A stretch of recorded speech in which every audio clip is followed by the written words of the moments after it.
Sir, following the Supreme Court ruling na moving yung Embo barangays, di ba nasasakupan na yun ng District 2? Tatlong barangays na lang yung matitira for your district. What's your plan for those barangays? Since parang ang population na lang nila is around 40,000 based on 2020 census, and yung congressional district requires at least around 250,000 yung population.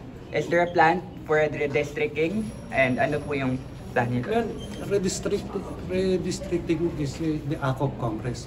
But the fact that I am running for the congressman of District 2 is the continuity project and programs of the Congressman Luis Campos. Of course, like Vice Mayor Monique Lactimea says, we wanted to continue the social services welfare of the 3 remaining barangays of District 2. Pero sir, hindi naman ba siya parang in limbo given nga yung population number?